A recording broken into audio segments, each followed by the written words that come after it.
Welcome to the New Reality Show, where you can call in live for laser coaching and engage in Q&A with Doctors Art Emmerich and Christina Winsey. Discover how to master the power of your mind, body, and spiritual energies. Get empowered to create your new reality for more happiness, well-being, and success. I'm always excited when the music stops and we get to do our thing. Yeah, we get to see each other and be live in front of the worldwide audience here. Oh my goodness. Well, good evening, everybody. You're tuned into the New Reality Show. If you're new to our show, I'm Dr. Christina Winsey and my colleague, Dr. Art Emmerich. Yes, and we are thrilled to be here with you tonight. We have a very special show. We'll be talking about natural solutions for anxiety. We're going to be talking about what the difference is between anxiety and stress. How can you reduce or eliminate anxiety naturally? What is an anxiety problem versus a stress problem, and what is happening in the body? And we're going to give you tons of natural solutions that you can use to help yourself with anxiety problems. So we're really excited about that because a lot of people suffer from anxiety, and boy, oh boy, it's especially with the way the world is right now. Correct, Dr. Art? Absolutely. It's a little bit difficult topic because it gets scrambled up with stress so easily and so quickly.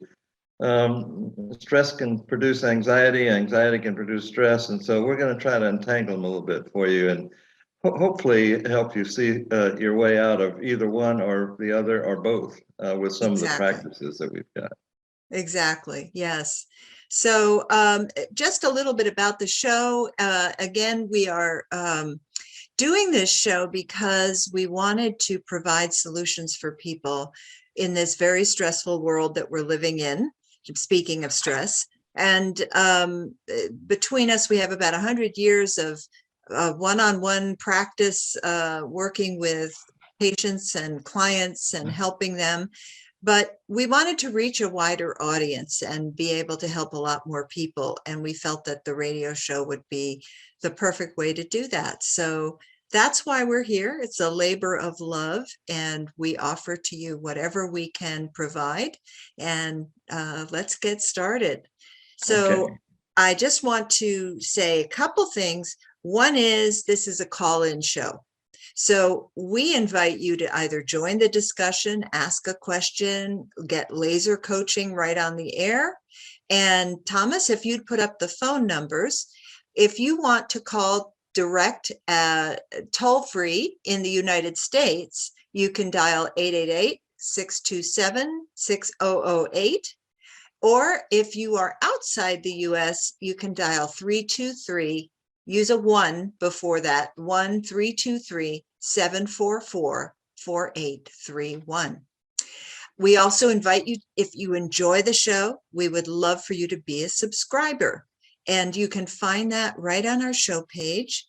And Thomas is putting that up for us. Thank you, Thomas.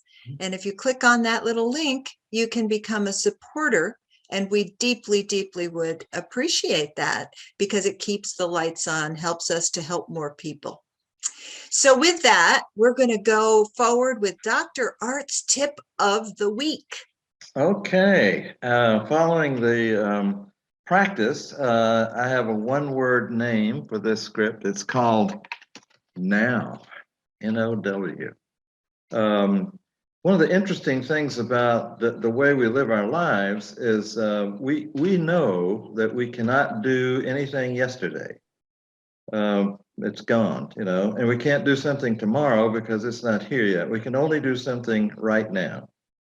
But the amazing thing is the amount of time we spend not in the now. We're either in the past, rummaging around things that happened to us that either made us happy or made us sad or angry or whatever, or we're up in the future wondering about what's going to happen and worrying about what if this happens or what if that happens. and incidentally producing a lot of anxiety for ourselves. But there's an invitation in mindful meditation for you to invite your conscious mind to come sit quietly by your unconscious, which is always in the now, because it runs your body and can't afford to take vacations and go off into the future or the past. And get your conscious mind to be willing to stay there for a while, just as an observer. Just watch what's happening. Watch the thoughts, watch the feelings, watch the ideas come downstream, and avoid getting tangled up with them. Because one of the things that happens is we see one, oh, that's interesting. I think I'll think about that for a while. Well, now you're not in the now anymore. You're off somewhere else. So it's a skill. It improves with practice. And I encourage you to learn it, because when you're in the now, you can really get a lot of stuff done. Mm. Awesome. And the now is the point of power, because Yeah. each moment is a now, and you can change your decision about how you're going to think and feel and be in the now In the now. and Yeah. now and now. Yeah. Yeah, it's a I love it. dynamic now. It's not a static now. It's moving all the time. And in order to restrain yourself from moving with it, you have to learn how to sit quietly and let the nows pass by in front of you and just watch them pass by, not get tangled up in them. Absolutely. And the other thing I love to point this out, because I think that it actually goes in line with anxiety, is that a lot of people miss their lives. They just, as you said, are living in the past or the future, and they're not appreciating what is good now and really soaking in the moment. So when my kids were little, and even now that they're grown, every moment that I could soak in, it was like I wanted to burn it into my memory and Mm. really appreciate the feelings and the experience and remember the fun and the joy. So now is where it's at, for Yep. sure. Yes.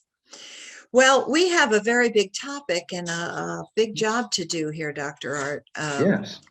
I wanted to start with this topic, the quote from CNN from an article you found, that generalized anxiety disorder is the single most common health diagnosis, and yet it is still taboo to talk about it. I bet there are more people having anxiety problems than we would know, because people are sort of embarrassed to say that they have it. Wouldn't you say? I think so.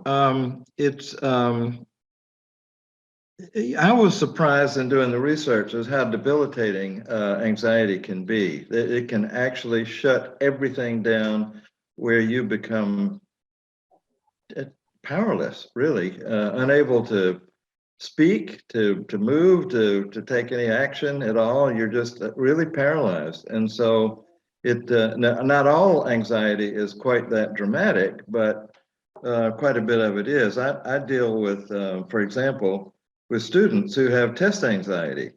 They study, they learn, they're good learners, they know their stuff. They walk into the exam room and it's all gone. It just completely leaves, and they don't know what to do other than just sign their test paper and hand it in blank, and they come out and say, well, I didn't get a chance to show what I knew because I just freaked out. Freaked out is another word for an anxiety attack, I think.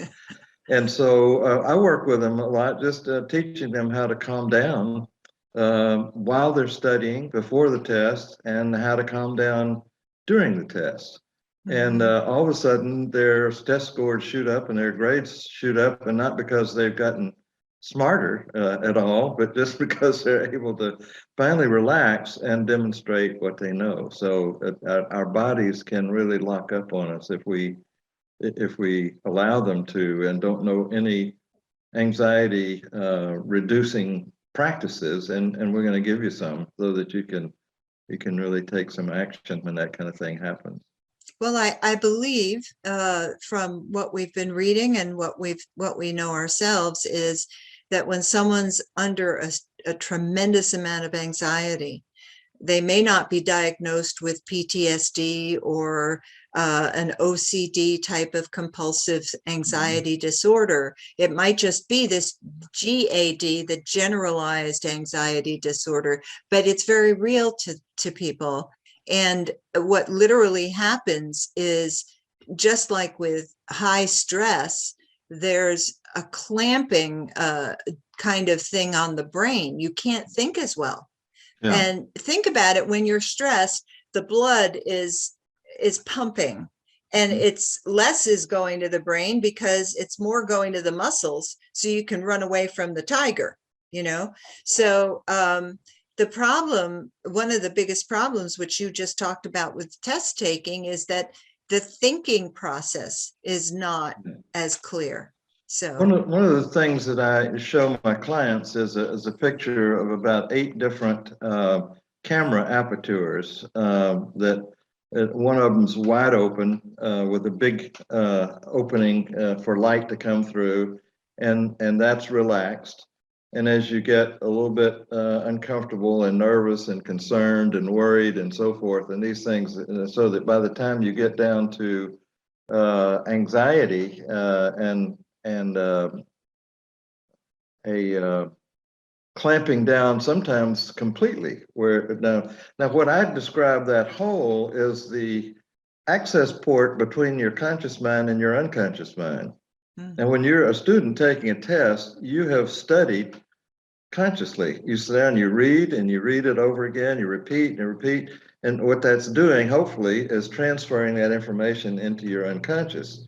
And there are people who study really well. Well, when you get into the test, you read the test question consciously, but then most people don't realize what happened. Your conscious mind says, what's the answer? And what you hope is it's stored in your unconscious. Well, if you're in an anxiety attack, the pipe between your conscious and unconscious is so tiny, there's nothing much, just a little dribble coming through. So as you can open that up, you get full access to everything you know. Now, what happens in that shutdown procedure is that the capillaries and blood vessels in our brain, in the frontal lobe where IQ lives, squeeze down to get that blood into the lizard brain, the fight or flight part of our system, and then get that blood to flow out into our arms and legs, as you mentioned, for fighting or running.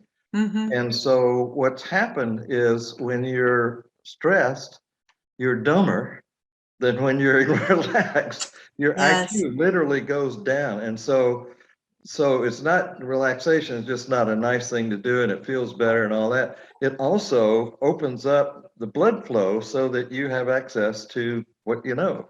And it's really critical that we, not only just students taking a room taking a test, but anything that we're doing, if we have a presentation to make, or we're going for an interview, or anything that we do that would require a little bit of concern, if that's overdone, it'll shut down and clamp us out, and we just start acting like a robot, and we don't have really access to much.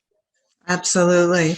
Well, the general anxiety disorder, as identified in adults, if you're experiencing 3 or more of the following symptoms on the majority of days for at least 6 months, is the way that they diagnose it. And they said, if you are experiencing restlessness, easily fatigued, difficulty concentrating, irritability, muscle tension, sleep disturbance. And again, that was at least 3 of these, the majority of days for 6 months, you would be diagnosed with general anxiety disorder. And so, technically, anxiety is apprehension over a perceived future event, or an oncoming future event, an actual future event that you're anticipating. And what typically can trigger the anxiety is imagining the worst and snowballing. And we call that catastrophizing or awfulizing. And so, it's almost like you're scaring yourself. Yeah, You're it is. deciding to think about what the very worst, most frightening thing possibly could happen. Mhm. And you actually do have control over that, and that's some of what we're going to get into. Yeah. But and as a result, you get the increased heart rate. The difference between anxiety and stress, we had mentioned we were going to explain that, is that the anxiety is the mental process of awfulizing, of catastrophizing, and of anticipating with deep worry, very active worry of a future event. However, stress is the actual changes in the body that, if we were to differentiate. Now, that's not to say that stress doesn't cause mental upset, etc., the stress of life. But in order to differentiate the two, I just wanted to kind of say anxiety is this whole mental aspect that causes the stress response Mhm. in the body, where the Yeah. heart rate goes up, the breathing, you're ready to fight or flight from a tiger. And so, but it's even more than that. With anxiety, you can be very irritable. And as you said, Dr. Art, you can't think the same. You can't, Yeah. your IQ literally goes down, and it can be immobilizing. It can cause you to just not do anything at all. And this is very important regarding people and their goals, because people will set goals that they're excited about and then scare themselves and realize, well, this is too big. I can't, I don't know how I'm going to achieve it. And then they get frightened and they just sit on the couch and don't do it. So there are many ways to cause anxiety for yourself, Yeah, shall they we really say. are. So, Yeah. yeah. And what makes it a little complex is that the relationship between stress. So we have PTSD, the S stands for stress, post-traumatic stress disorder. So somebody who's suffering from that is probably operating off of a memory of something that happened in the past, Yes. but it's brought into the present and they're feeling those emotions, and that causes an anxiety attack. So that's Mhm. where it's complex, in that stress can create anxiety. And so uh, teaching people really how to manage, where's your mind? Is it in the past, or is it in the future, or is it right here in the present? The Mhm. present is the safe place to be, and the best place to be, but it takes practice because we get used to catastrophizing and worrying about something. Now, planning is going off into the future and figuring out what you would like to have happen. And maybe you see something that you don't want to happen when you're up there. When you come back to the present, if all you do is worry about that, that's that's anxiety. If you decide, okay, so here's what I'm going to do about that, and you take action. I'm going to do this, I'm going to do this, I'm going to do that, and that's going to make sure, or hopefully will ensure that that thing I envisioned doesn't happen. Now you're using it productively. Now we call it planning. Mhm. So the difference between worry and planning is, did you take any action or not? It's the same process, but it's just, Right. what did you do with it? Right. Yeah. No, that's very true. Very true. So, what's interesting is this article that you had pulled, where there was a group of experts that did a show, an hour-long video chat, and they found the 10 things they learned from their conversation about anxiety. And it was very interesting. One of the things they said is that military families may be especially susceptible to anxiety. And we know this because post-traumatic stress syndrome is very common among veterans who've been in the thick of the battle. It is, Um, and counterpoint to that is, when I first started doing research many years ago on PTSD, I thought it was mostly they were talking about combat military people, come to find out, a lot of times it was their families who'd never been in combat. Mm-hmm. And a lot of times it was people that had nothing to do with the military.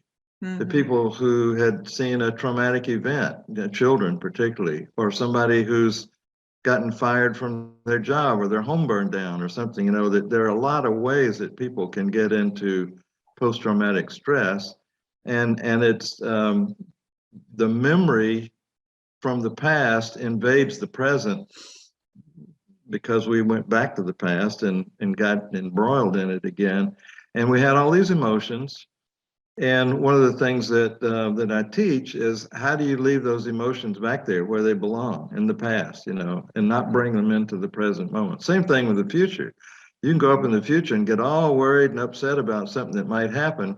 If you bring that worry and stress back into the present, that's not necessary. You can leave all that up there in the future where it belongs and come back into the present and do some very conscious things to reduce the likelihood that that is going to happen. So that's always a big. Yes, absolutely. And really, the hope I want to give people is the fact that the brain has plasticity. Right. Yeah. There's often a feeling that, what are you talking about? How am I going to change my thoughts? How am I going to feel better? But the fact is that the more you practice some of the things we're going to be talking about tonight, and by the way, we have other techniques that we've talked about with some free handouts in the archive shows. We have a show on stress specifically. We have a show on emotional freedom technique. We have so many different shows with free handouts or free offers from the authors that we've interviewed that you can go back to the archives and you'll see how you can get those free handouts to help you. And the fact is that your brain is what we call plastic. So what happens is that as you practice these other things that can help you, you're literally moving a bunch of neurons that are typically wired for the anxiety response. They're starting to move over to the calm place because you're practicing. So don't think you're stuck with this anxiety neural net, it's called. As you practice these techniques, you will begin to move the neurons from the anxiety neural net over to the calm neural net. Yeah. And that's the beauty. The way that usually works, and what we work with when someone is experiencing these things, is to find the triggers. I was working with somebody who gets real anxious when they want to smoke a cigarette, and they are not able to for whatever reason. And so I said, well, let's locate some of your triggers, and it's usually first thing in the morning, I want a cigarette, or right after breakfast, or when I've had a cup of coffee, or after every meal, or when I'm driving a car, or talking on the phone, or what. All these can be triggers. And when we discover what those are, what we can do is have that trigger lead to a different neural net than the one that used to be triggering all these behaviors that the person didn't want or doesn't want. When we can find enough, we don't have to find every single one, but we can find enough triggers that we trigger off into this new neurology that we've created. And eventually the old neurology dies out because it doesn't ever get any energy. It doesn't, nobody's thinking about it, nobody's talking about it, nobody's feeling it. It's been replaced by something else, and eventually it just starves itself. It doesn't have anything left. So there's hope, to get rid of it completely. You don't have to be stuck with it at all. Exactly. And yeah, it's such a powerful concept. So I hope that people read up on brain plasticity. I think it will give them a lot of hope. So the other things that they talked about, and then we're going to do a station break for new people who've popped on. Let's see. Physical symptoms are par for the course, but they will pass. So if you find that you're triggered and you begin an anxiety episode, you can your blood pressure will go up, your heart rate will go up, but you can, even in the midst of it, part of changing the brain and changing the reaction is in the midst of it to actually use the tools to calm yourself down, the tools that we're going to talk about. Anxiety begets more anxiety, which is what we were talking about, the awfulizing and the catastrophizing. That can Medications get to are, be a habit. It just gets to be a habit as a way of thinking. And that's when it really yes, gets to be too bad. exactly.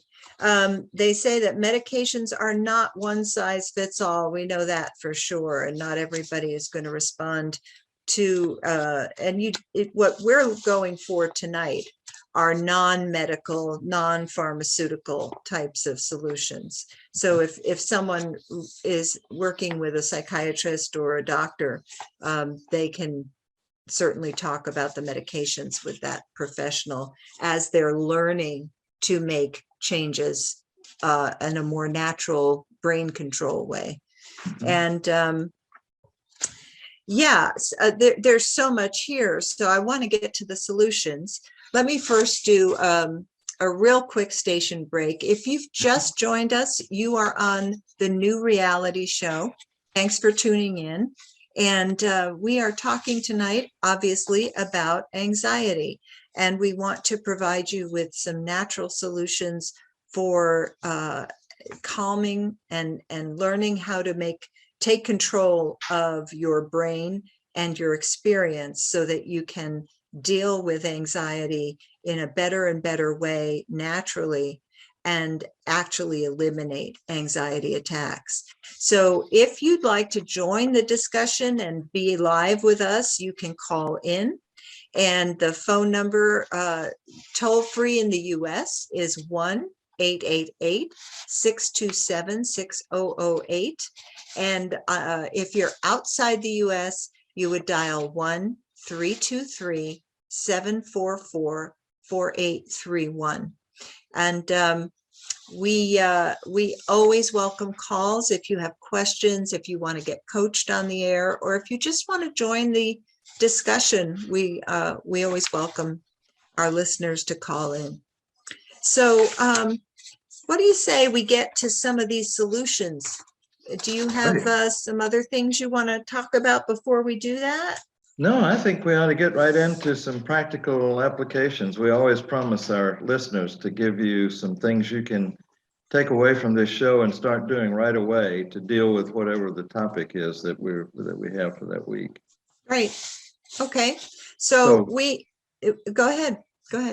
Well, one of the things that I like a lot is called bilateral stimulation. And it is a very cool thing that you can do. You just get a pair of socks or your car keys or anything like that, and hold them right in front of you. This is the center line. It's called bilateral. That means left and right side of your body. And what you do is you hold this object, whatever, you've got a pair of socks, for example, in one hand, and you swing that hand out to the side and then swing it back, pass the socks over to the other hand and swing that one out to the side and then back again. And you're doing this alternately. It doesn't have to be done fast or anything like that, but just alternating back and forth.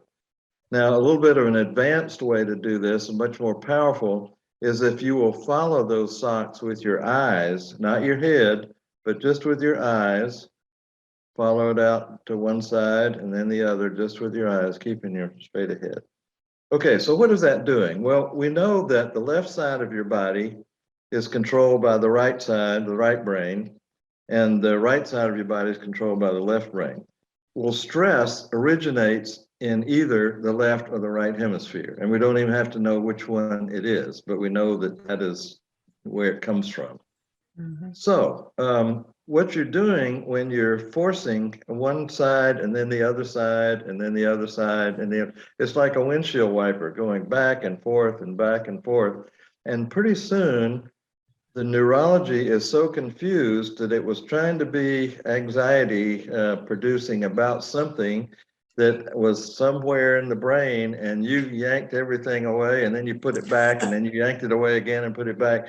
And it gets the neurology gets so scrambled that the stress level goes down, the anxiety Mhm. goes down.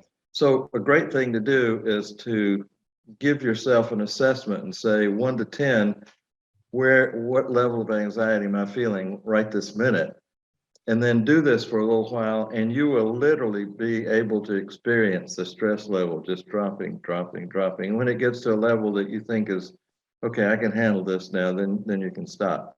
Mhm. And so it's something like, maximum maybe of 10 minutes that you would do, pretty fast, very simple. You don't even have to have an object if you remember that you're just doing one hand and then the other hand, and have everything happen right at the center line, and then follow it with your eyes.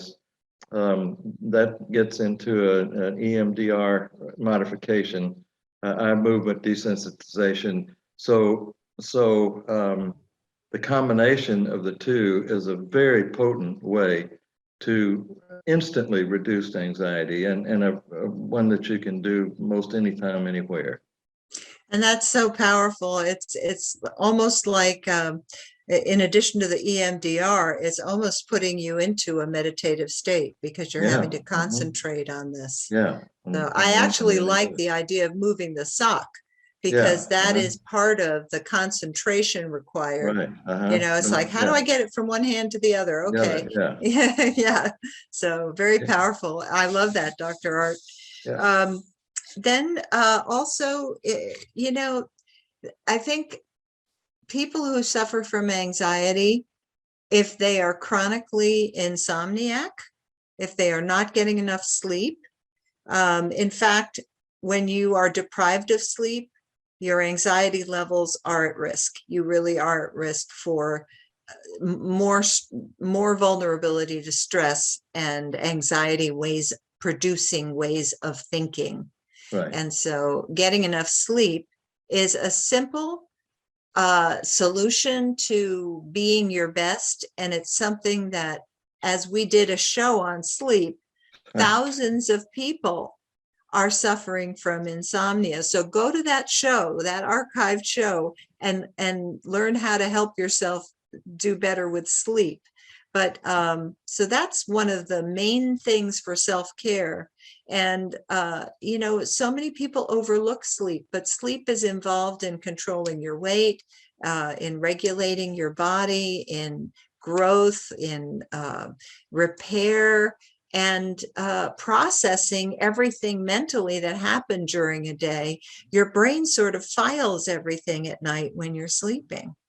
So sleep. Gets rid of a lot of the excess emotion that's not supposed to be stored in your body anyway. That's the way Mhm, you dump it out of your system and get rid of it. exactly. Another really cool thing that you can do, and this is so innocuous sounding, is just smile.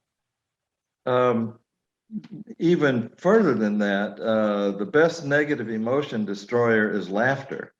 Mm, And I advise all of my clients, have some laughter every day, is to get a good dose of laughter, and make sure that you look for a way to do it if you don't spontaneously find it. But short of that, smile. And here's a cool thing that I just read about. Smile inside. Even if you can't make a smile appear on your external face, that your face is not used to those movements. Imagine inside that you're smiling. Your unconscious is watching you, your body, and listening to the words that you say and the thoughts that you have and the feelings that you have 24/7.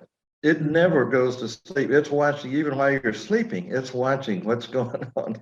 And when you smile externally and internally, it produces a probably biochemical hormone effect, flooding your body with some really good feel-good chemicals, and that releases those chemicals into your system.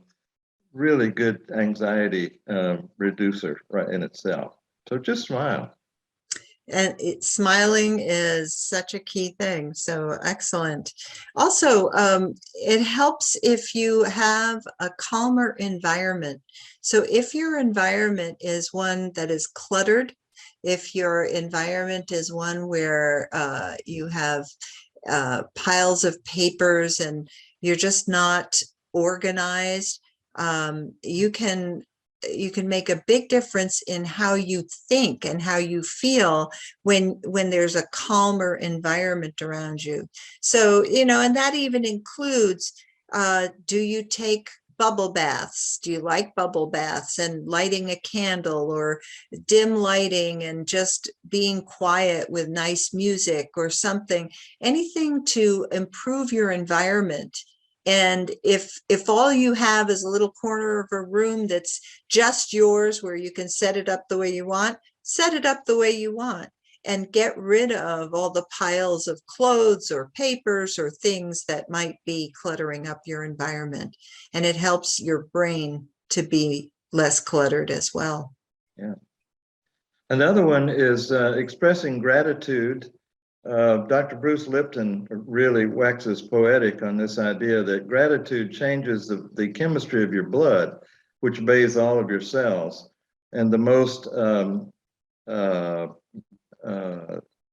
productive environment that he has found is when you are thankful. It really does change your body chemistry. And so expressing gratitude, and it can be, in Thanksgiving, we went around a couple of tables during Thanksgiving time saying, well, what are you thankful for? What are you thankful for? And I decided one of the times that I would say, what I'm thankful for is all of the wonderful things that I get that I'm not even aware of, that I overlook because they're so small. I can be thankful that I got to take another breath, or that I got to see a beautiful tree outside, or that I had a place to sleep, or that I had some clothes to wear, I had food to eat. It can be the mundane things, and it doesn't have to be any gigantic stuff, and that's also fair game too. But just this idea of bathing yourself in an attitude of gratitude all day long, every day, that is probably the most powerful physical thing that you can do for your system to reward Absolutely. it. Yeah. Absolutely. That's a really good one. And I find my clients benefit tremendously if they're having trouble just sitting down and begin to write a gratitude list. Sometimes is easier than making a mental one, Right. because you're actually putting it on paper. And the thing that I am grateful for when I'm doing gratitude, I thank God for my body, or thank the universe, whatever it is you believe in, for my health, for my eyesight, that I can take a breath. I mean, all of the things you mentioned, it doesn't have to be some big thing. So that's awesome. The other thing is, if you are eating very stimulating things like sugar and coffee and white flour, and you're a not so healthy fast food, shall we say, habituation, this is the way that you eat, is not supporting your body with fresh and vitamin rich, mineral rich types of foods, then you are also contributing to problems with thinking, because we know, for instance, that sugar is very addictive, and it can actually cause brain fog and other problems. People, they go up and they have high sugar, and then they go plummeting down. And this is when you can have anxiety kind of take over. So eating right is very, very important. Just like sleep, these are the basics of well-being.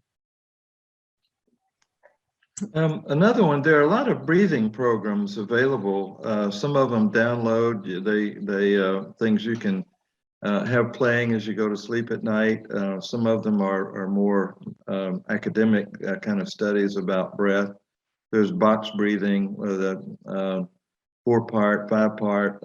There's 3-5 breathing, where you breathe in on 3 and breathe out on 5, and all these things. But the whole idea is, most of us breathe in the upper part of our body from here up. It's called shoulder breathing. Then there's chest breathing, which is a little bit further down. And supposedly the ideal way is called belly breathing, abdominal breathing, where you poke your stomach out and that sucks the diaphragm down. And then when you pull your stomach in, it pushes the diaphragm up, and that empties your lungs. When you poke your stomach out, the diaphragm collapses and pulls air into your lungs. That's deep breathing, and it's what all singers do, orators, people who have to fill a auditorium that requires projection of the voice. They've got to drive that voice. You can't do that from way up here in your throat or your chest. And I just found out that Dr. Chris is an accomplished singer, and she obviously knows all about this. So I should actually let her be talking about it. But the whole idea is that if you breathe rapidly and shallowly and high in the chest, like that, that is your body's way of knowing we are in trouble. And so I'm going to produce an artificial anxiety attack. I have no idea what the problem is, but that's the only time we breathe that way, is when we're in great stress and we're in great danger. And so your body really is keyed to the different ways that you breathe. And that's why when you're more relaxed, your breathing tends to slow down, because that's what the body knows. That means I'm not in a threat. I'm not, in a difficult situation, and I can breathe slowly and gently and deeply. But one of the interesting things is that your unconscious will allow you to take control of your breathing. It doesn't allow you to take control of many things. It won't let you beat the heart and do things like that. It will let you blink your eyes whenever you want to. And if you get tired of managing it consciously, then you just go away and forget about it. And then your unconscious will take over and say, all right, I'll do it for you. Same way with breath. It'll breathe for you automatically. But if you want to take charge of it, you can actually, if you find yourself in panic breath, you can take charge of that and slow it down consciously, get more air in so that you don't have to breathe as fast, and just slow the whole process down. And that speaks loudly to your body that, oh, I guess the situation that was causing that is over now. I can relax. And Well, so that powerful. is, I'm sorry, that is making me remember there's so many times when I've seen a show where somebody's play acting, they're acting, it's a show, but Mhm. they're acting like they're having an anxiety, and the person says, okay, breathe. It's Yeah, breathe breathe, deep, breathe. sit down, breathe. And there's the breath is everything, because it Yeah. really does calm you down. It's a response from our brain, but it's also a trigger for the brain. I mean, if you take charge of it, you can trigger relaxation just by slowing down your breathing. And you can be in charge of that if you choose to. And speaking of that, the next solution is about meditating. Now, some people may say, but if I can't concentrate in meditation, I'm having an anxiety attack. And so the purpose of meditation is not necessarily in the moment that you're having the anxiety attack. But if you practice meditation, you're doing what we talked about earlier, which is that you are changing the neural nets in your brain. You're literally teaching yourself to be calm, and one of the simplest meditations, and we did a show where we talked about meditation. It was part of our stress show, actually.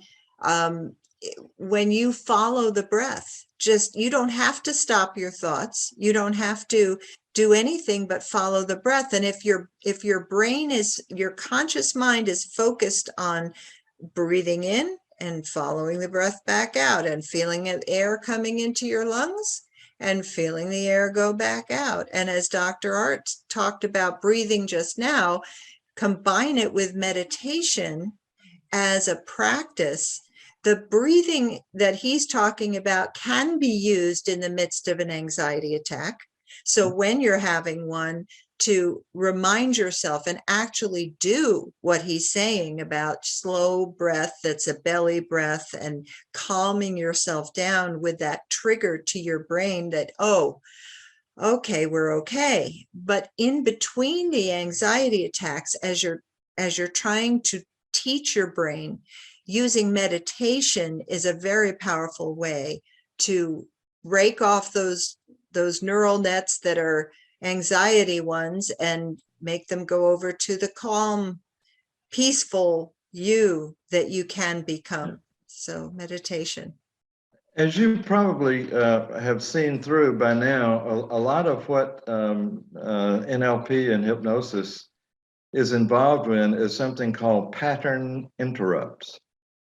We are often anxious in a very identifiable pattern. Our system knows, okay, I'm going to get anxious now because I've engaged in these, having my breathing speeding up and my mind starting to race around and everything. So if you can interrupt that pattern, initially your neurology says, oh, I knew what to do here. I had a pattern. I was going down and all of a sudden it got interrupted, and now I don't know, what am I supposed to do now? Where am I supposed to go? So in those times when you do interrupt a pattern, you can implement some of these recommendations we're making, because your neurology is looking for, help me know what I'm supposed to do next, you know.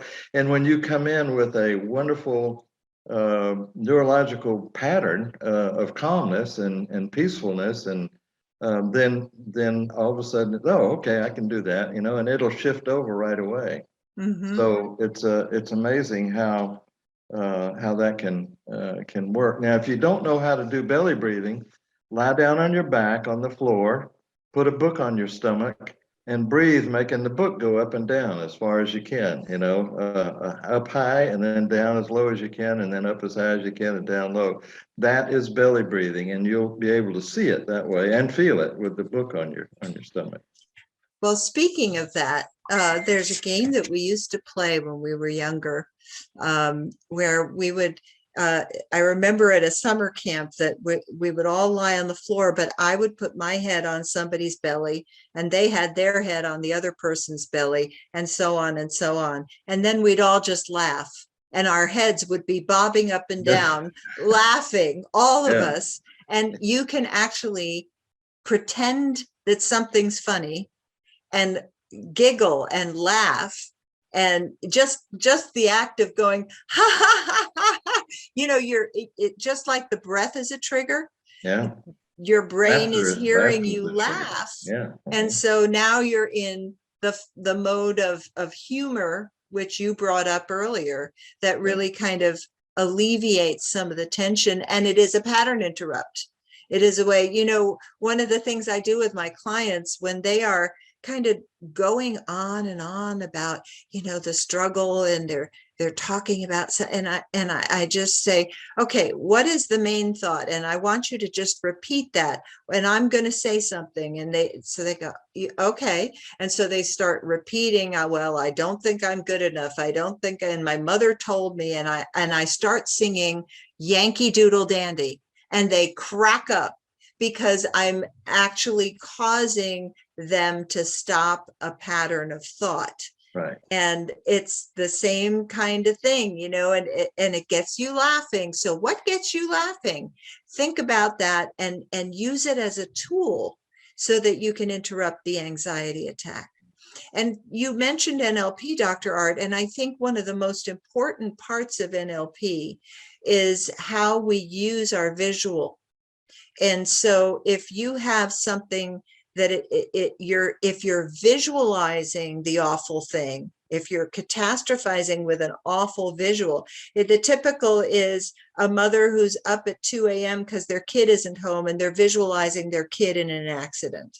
Okay, so if you can make that picture black and white, gray it out, shrink it down, make it as tiny as a postage stamp, you'll find that the emotional charge on that particular visualization goes way down. When you're visualizing big and oh my gosh, and you're seeing the colors and it's bright and that adds to the stress and the anxiety because you're making it very intense and emotional. And so when you gray it out and you almost can't see the borders and you shrink it down, you'll find that the emotions become less. It takes practice, but it's definitely doable. Just doable, yeah. We deal with something called submodalities that can be like color, size, location. If you push something further away from you, as you might guess, it diminishes its impact on you. It's further and further and further away until it gets so far away you can't even see it anymore. Now, it doesn't have any impact. So we play around with the way you visualize. Are you visualizing something where you can see yourself? That means you're not even in your body. You're like a bystander watching you on the screen or do something. That's one way to visualize. Another way is you visualize and you're inside your body looking out through your eyes. Well, you can't see yourself anymore because you're inside there. So we play around with different ways for people to learn to visualize things that will give them some options about how they do it so that they can begin toning down the intensity of it. There's a wonderful story I heard once a long time ago, where they did studies. The brain, we know, Dr. Art, the brain doesn't know the difference between what's real and what's imagined. And in this study, and I may not say it as correctly as it was written, but basically there were 3 basketball teams. One team practiced every day and intensely, and another team didn't practice, and a third team practiced only in their minds. Mm-hmm. And at the end of the test, the team that practiced in their minds did almost as well as those who actually practiced, because their brain was, they were actually doing the activity in their mind, visualizing it, but the brain thought they practiced. And this is, speaking to test taking anxiety, one of the best study techniques is when you have had a class or learned something for the day and you reinforce it by reading it over before you go to bed and seeing it again in the morning. Your brain has had the nighttime to organize it and memorize it even more, and then you reinforce it. That's how I got through my tests. Is I would definitely study it. Then before I went to bed, I'd look it over, even if I'm just looking at the page to see the main points. And then the next morning before the test, I would wake up and I would look at my notes again, and it was solid. Yeah. So the ability to visualize includes seeing something on a page if you need it. Hey, going back to that basketball just quickly, I love that study because they were trying to figure out how it was that the people who just visualized doing it did better than the other 2 groups. And what they found out was 2 things. When you visualize something that you know how to do, like shoot a basketball, then what happens is a minute signal of all the same muscles in the same sequence goes through your body as if you were actually doing it. Now, instead of being the full energy behind it, it may be like 1/10 of or 100th of a percent of the energy behind it, but the sequence is there. So you're actually reinforcing the motions that you would need to do it. The other thing that was interesting and that was curious to them, that the people who actually practice shooting baskets missed a bunch of them. The people who were visualizing shooting baskets never missed a single one. They didn't visualize shooting and then having the ball not go in, it went in every time. And that reinforcement and confidence builder had a huge amount of impact on when they actually started shooting for real, because they had already built up this expectation it's going to go in, and that was a huge contributor to their sinking the basket. Absolutely. Really neat. Well, we're running out of time, but just to reinforce real quick that whole concept, when I was in graduate school, in chiropractic school, I had to learn how to draw blood. And I made sure that the day before I had to do this with a patient, I would visualize everything going perfectly. I visualized every step, and when I got there, I was nervous because it was my first time, but I did every step exactly the way I had visualized it. So very, very important. That's the value.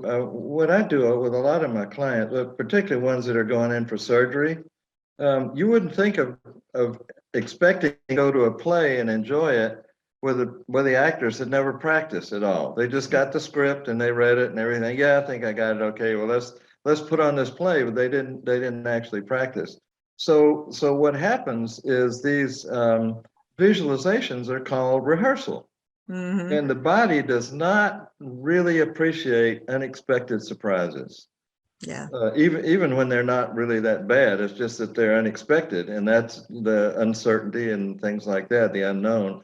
But when your body and your mind body can say, "Oh yeah, I know, I've been here, I've done that before," there's a reassurance about that I kind of know what's going to happen and I'm prepared for it, rather than I have no idea what's going to happen next, and I'm scared to death because of it, so I can get pretty anxious over that. So just the idea of rehearsing something, even if it doesn't happen exactly the way you envisioned it, the value of that rehearsal is still there. It's very powerful.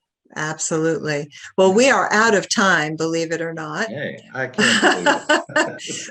And I just want to let everybody know that next week we have a special guest. Her name is Jessie Rodriguez Melendez. She is certified by Dr. Ammon's brain training. And so we'll be talking even more about the brain and better ways to take care of your brain and maximize your abilities with your brain. And I'm very excited to have her on the show. Meanwhile, if you would like the information that we've put forth today, some of the techniques, some of the things that we've talked about, if Thomas, if you'd put up the email, you can contact us by writing contact NR show. That's N for new, R for reality show @gmail.com. So contact NR show @gmail.com. So that's our show tonight, Dr. Art. Thank you so much for being with me. Well, I enjoyed every second of it, and thank you for being there, and also for sending me that beautiful voice recording. I'm still just reeling over the power of your voice. It's amazing. You're a really amazing person. Oh, thank you, Dr. Art. That's very kind.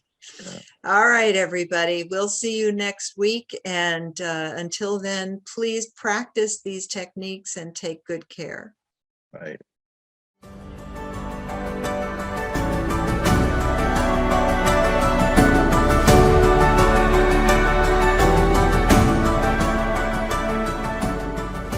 Thanks for joining us. If you've enjoyed this show, please consider being a supporter.